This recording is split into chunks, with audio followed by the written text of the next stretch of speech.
नमस्कार, मैं अर्पित। स्वागत है आपका हमारे प्रोग्राम संवाद में। एक सामान्य व्यक्ति से एक मजबूत राजनेता तक, हजारों की भीड़ में शामिल व्यक्ति जो नगर पालिका परिषद अध्यक्ष पद तक पहुंचा, ऐसी शख्सियत आज हमारे साथ मौजूद है।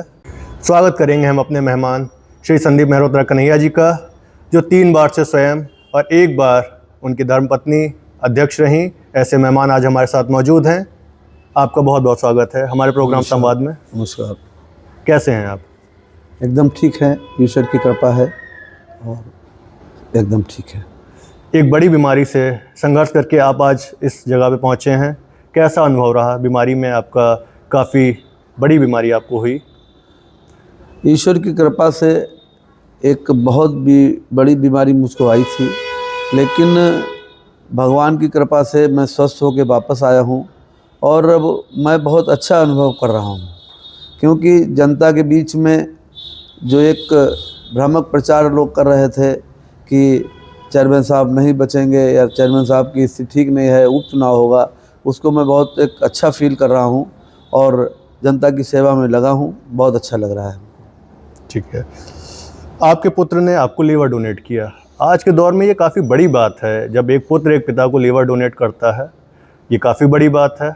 कैसा अनुभव रहा आपका?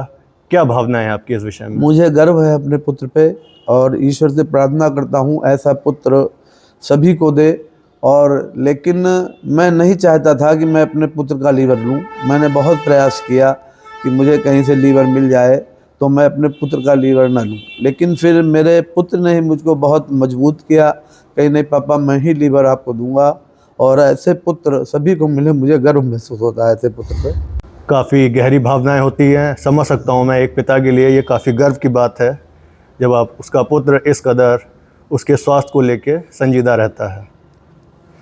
अगला सवाल आपसे है, अपने राजनीतिक सफ़र के बारे में बताएं। कैसा राजनीतिक सफ़र रहा आपका? मैं कोई राजनीतिक व्यक्ति नहीं था और ना मेरा कोई राजनीतिक में ऐसा इंटरेस्ट था।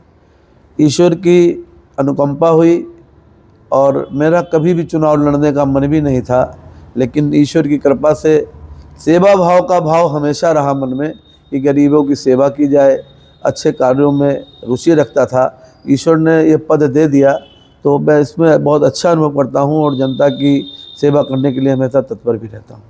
ठीक है। आज आप जिस जगह खड़े हैं, किन लोगों को क्रेडिट देंगे इस चीज़ का? हमारे अपने लोग, जब मैं चुनाव लड़ने की स्थिति में नहीं था, मैं मना कर रहा था, लेकिन मेरे कुछ मित्र, हमारे परिवारों के लोगों ने मुझे प्रोत्साहित किया कि आप जनता से जुड़े व्यक्ति हैं, जनता की सेवा करते हैं, तो कोई पद आपको मिलना चाहिए। तो उन्हीं के लोगों के प्रयास से मैं चुनाव लड़ा और जनता की बेहद हम पे कृपा रही कि उन्होंने मुझको चुनाव जिताया और मैं बहुत सुखद अनुभव करता हूँ राजनीति में आने के बाद। आप भारतीय जनता पार्टी से जुड़े रहे, आप 4 बार चुनाव जीते, आप भारतीय जनता पार्टी के सदस्य भी हैं, आप पदाधिकारी भी रहे हैं। कितना विश्वास है भारतीय जनता पार्टी में आपका? पूर्ण रूप से पार्टी पे विश्वास है। पार्टी का सिपाही हूँ और हमेशा सिपाही रहूँगा। कभी भी पार्टी की जो नीतियाँ हैं उससे मैं पूरी तरह से संतुष्ट हूँ और पार्टी की विचारधारा से भी बहुत संतुष्ट हूँ। इसलिए पार्टी सर्वोपरि है। मैं पार्टी का एक छोटा सा कार्यकर्ता हूँ और पार्टी ने मुझे इस पद पे पहुँचाया। मैं अपने नेताओं का शुक्रगुजार हूँ, अपने वरिष्ठ नेताओं का भी शुक्रगुजार हूँ कि उन्होंने मुझे टिकट देके इस पद पर पहुँचाया और पार्टी के प्रति हमेशा समर्पित रहूँगा। यही मेरी पार्टी के प्रति भावना है। प्रदेश में भारतीय जनता पार्टी की सरकार है, लगातार दूसरी बार सरकार बनी। 2 बार से मोहम्मदी विधानसभा में विधायक आपकी पार्टी के ही चुने गए हैं। कैसे संबंध है आपके अपने विधायक जी से? विधायक जी से मेरे बहुत पुराने संबंध हैं, व्यक्तिगत संबंध पुराने हैं। विधायक बनने के बाद भी विधायक जी का वही प्यार मुझको मिल रहा है जो पहले मिलता था और हमारे उनके बीच में कोई मतभेद नहीं है। पार्टी के वरिष्ठ नेता हैं, हमारे भी नेता हैं, तो मेरा उनके बीच में कोई विरोध नहीं है। जो चर्चाएं होती हैं वो निराधार हैं, कोई भी ऐसी बात हमारे उनके बीच में नहीं है। वो भी पार्टी के मजबूत सिपाही हैं और मैं उनका बहुत आदर सम्मान करता हूँ और हमेशा उनके साथ ही रहने का प्रयास करता हूँ और पार्टी के प्रति वफादार भी वो भी हैं और मैं भी पार्टी के प्रति वफादार रहने का प्रयास करता हूँ। वर्तमान विधायक जी के द्वारा कई कार्य किए गए। कई कार्य विधानसभा स्तर के थे, कई कार्य ऐसे भी थे जो विधानसभा स्तर से ऊपर के भी थे। कितने नंबर देंगे आप उनके द्वारा किए गए कार्यों को? 10 में से आप कितने नंबर देंगे? विधायक जी को मैं 10 में से पूरे 10 नंबर देना चाहता हूं, क्योंकि ये पहले ऐसे विधायक हैं जिन्होंने इतना विकास का कार्य किया है। विकास पुरुष के रूप में वो पार्टी के हमारे नेता हैं। और स्वास्थ्य को लेके जो विधायक जी ने कार्य किए हैं मोहम्मदी नगर के CSC में, मैं उनको बधाई भी देना चाहता हूं। और बहुत विकास कार्य भी उन्होंने कराया है, जो पुलों का निर्माण उन्होंने कराया है, सड़कों का निर्माण कराया है, निश्चित रूप से विकास पुरुष कहे जाते हैं। और मैं उनमें 10 में 10 नंबर देने का चाहता हूँ। अभी पिछले वर्ष ही लोकसभा चुनाव हुआ, आपकी पार्टी का परफॉर्मेंस अच्छा नहीं रहा। लोकसभा धौरारा में भी आपकी सीट, जो 2 बार से सांसद थे, इस बार वो सीट आपके हाथ से निकल गई। क्या कारण रहा? आपको क्या लगता है किस कारणवश पार्टी का ये स्थिति हुई? पार्टी कार्यकर्ताओं ने, माननीय विधायक जी ने और मैंने भी अथक प्रयास किए कि पार्टी की सीट जीते और पार्टी का ही मेरा सांसद हो, लेकिन किन्हीं कारणों बस पार्टी की मेरी हार हुई। उसको हम लोगों को उसका अफसोस भी है। और कारण तो यही है कि जो हमारे प्रत्याशी थे, प्रत्याशी की वजह से सीट हारी है, पार्टी की वजह से नहीं हारी। ठीक है, अगला सवाल हमारा है, नगर पालिका परिषद का चुनाव भारतीय जनता पार्टी लगातार 4 बार से जीत रही है, लेकिन वहीं नगर में जब लोकसभा का चुनाव होता है, विधानसभा का चुनाव होता है, तो यही पार्टी नगर में हार जाती है। इसका क्या कारण है? इसका मेन कारण यह है कि समाजवादी का पार्टी का कुछ वोट, बसपा का कुछ वोट व्यक्तिगत रूप से हमको मिल जाता है, और जब विधानसभा का चुनाव आता है वो वोट बट जाता है। दूसरा एक सबसे महत्वपूर्ण इशू यह है कि जो नगर में गांव के वोट हैं वो गांव में पड़ते हैं विधानसभा और लोकसभा में, और नगर पालिका के चुनाव में वो लोग नगर में भी वोट डालते हैं। इसकी भी संख्या बहुत अधिक है। यही कारण है कि पार्टी नगर पालिका में चुनाव को बेहतर प्रदर्शन करती है और लोकसभा विधानसभा में पार्टी की हार हो जाती है। अगर आप प्रदेश स्तर की बात करें तो प्रदेश सरकार के कार्यों से कितना संतुष्ट हैं? पूर्ण रूप से संतुष्ट हैं। माननीय मुख्यमंत्री योगी जी, जिन्होंने पार्टी को एक उच्च शिखर पर पहुंचाया है और पार्टी निरंतर विकास कार्यों में लगी है। यूपी को मॉडल के रूप में मेरे योगी जी ने जो रूप में दर्शाया है, मैं बहुत सराहना करता हूं सरकार की और अपने माननीय मुख्यमंत्री जी की। एक सवाल जनभावना से जुड़ा हुआ है। अफसरशाही पे बहुत सवाल होते हैं। अफसरशाही पे कई बार प्रश्न चिन्ह करते हैं, कई बार पार्टी को मुसीबत में डालती हुई दिखती है अफसरशाही। क्या कहेंगे इस विषय में? मेरे हिसाब से तो नौकरशाही हॉबी है।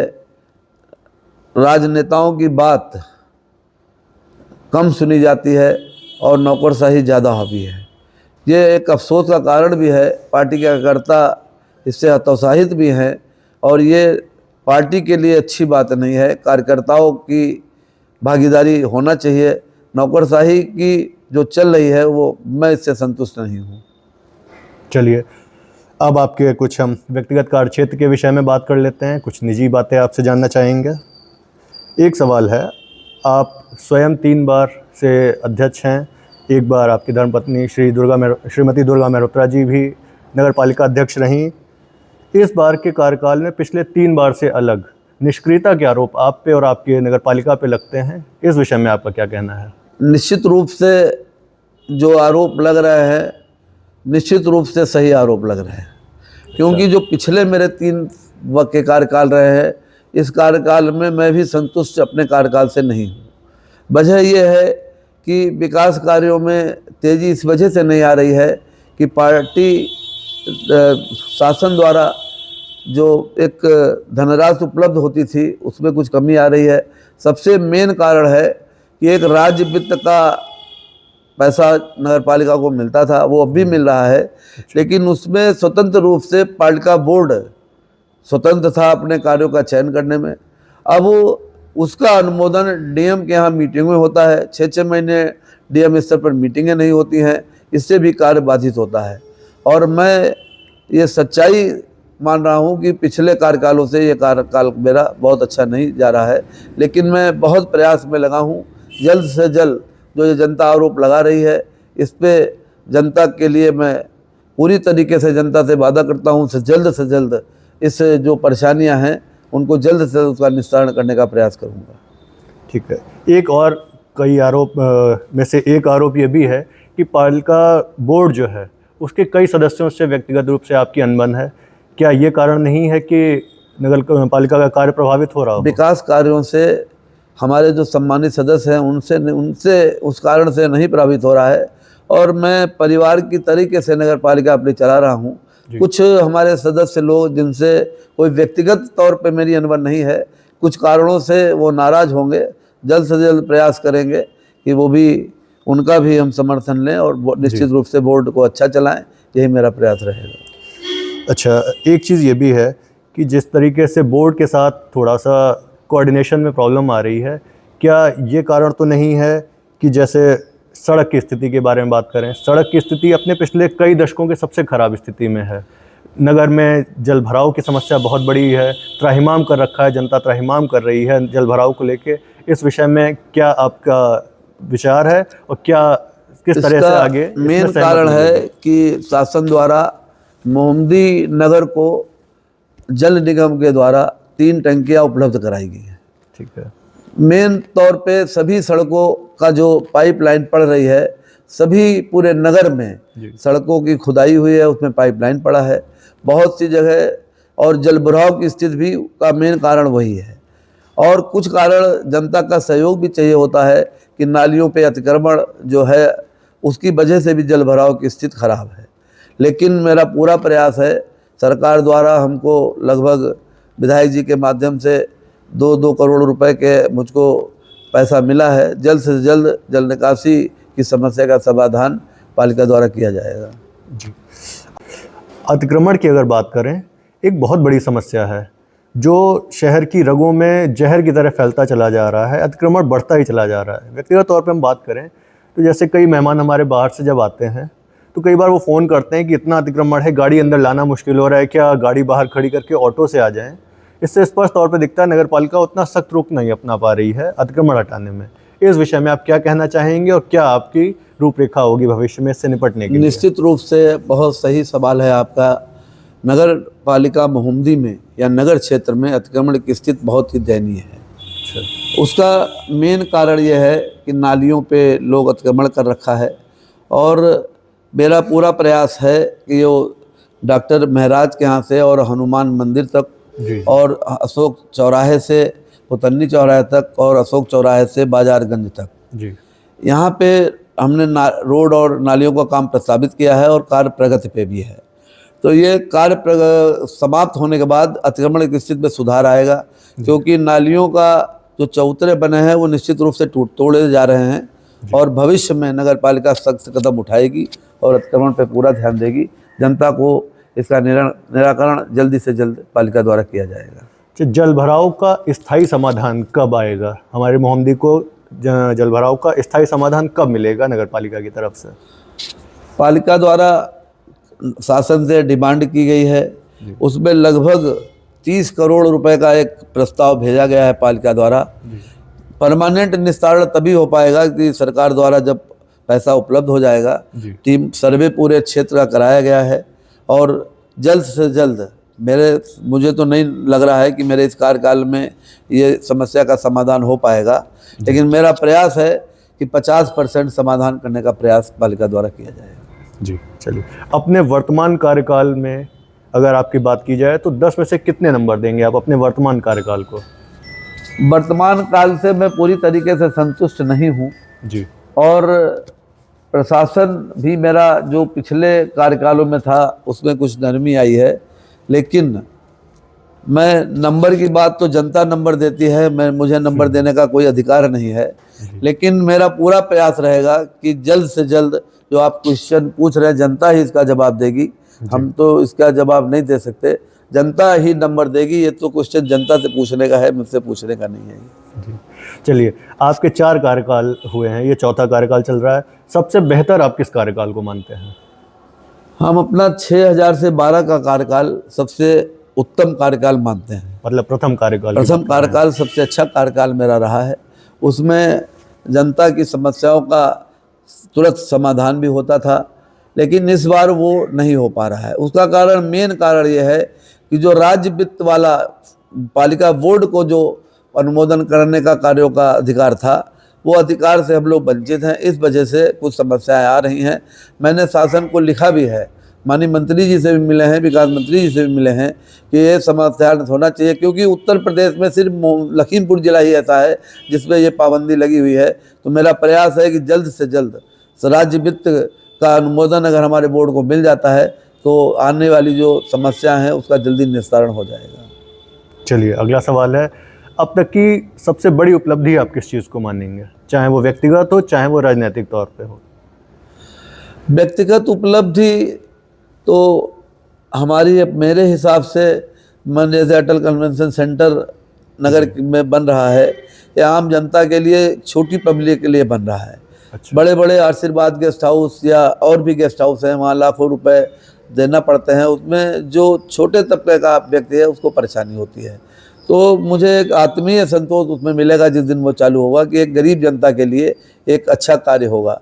दूसरा, मैं सबसे संतुष्ट अपने इस कार्य से हूँ कि जो नगर पालिका परिषद द्वारा मुक्तिधाम में वाहन का जो है कार्य, वो उससे मुझे बहुत संतुष्टि मिलती है। और जो एम्बुलेंस एक ली है उससे भी हमें बहुत संतुष्टि मिलती है। इसमें आम गरीब जनता का बहुत ज़्यादा सेवा करने का मुझे अवसर मिलता है। और जब कोई गरीब आदमी का बच्चा या वो स्वस्थ होकर आता है तो मुझे बड़ी एक अंदर से मेरी आत्मा को खुशी होती है। तो ये कार्य मैं अपने का सबसे अच्छा कार्य मानता हूँ। चलिए, इसके विपरीत अगला सवाल हमारा ये है कि आपका अब तक का सबसे बड़ा अफसोस का विषय क्या है? कौन सी बात ऐसी है जिससे आपको अफसोस महसूस होता है? ऐसा तो मुझे कुछ भी नहीं लग रहा है, अफसोस तो किसी बात का मुझको नहीं है। और जो भी ईश्वर करता है वो ठीक ही करता है। और व्यक्तिगत तौर पर तो कोई ऐसे अफसोस वाली बात नहीं है। संतुष्ट हैं पूरे अपने जीवन से, और अपने उससे कोई ऐसी अफसोस वाली बात जीवन में नहीं है। अच्छा, भविष्य की क्या राजनीतिक महत्वाकांक्षाएं? अध्यक्ष पद से ही संतुष्ट हैं या भविष्य में कुछ और आगे बढ़ के भी हम आपको देखेंगे? अब मेरा तो अपना मानना है कि जो पद मेरे पास है जब तक रहे, ये ठीक से रहे। मेरी कोई महत्वाकांक्षा विधायक या सांसद बनने की नहीं है। और मेरा प्रयास भी है कि आने वाले विधानसभा या लोकसभा चुनाव में मेरी टिकट की दावेदारी भी नहीं रहेगी। मैं अपने बहुत बड़ा आपका दावा है कि आप कह रहे हैं कि आपकी दावेदारी अगले विधानसभा चुनाव में नहीं रहेगी। ये वादा है मेरा कि मैं विधानसभा और लोकसभा का चुनाव का कभी भी टिकट नहीं मांगूंगा। मैं अपने अध्यक्ष पद से ही, जब तक ईश्वर चाहेगा, जनता मेरी जब तक मुझको प्यार करती रहेगी, मैं मोहम्मदी नगर की ही सेवा करने का प्रयास करूंगा। और मेरी कोई ऐसे महत्वाकांक्षा नहीं है। चलिए, आपका बहुत बहुत धन्यवाद। बहुत बेबाकी से आपने सारे सवालों का जवाब दिया। आप हमारे मेहमान बनकर आए, आपका बहुत बहुत धन्यवाद। हम आपके उत्तम भविष्य और उत्तम स्वास्थ्य की कामना करते हैं। बहुत बहुत धन्यवाद आपका कि आपने सबसे पहले मुझको बुला के जो यहाँ बात करने का मेरा चयन किया, इसके लिए आपको बहुत बहुत धन्यवाद।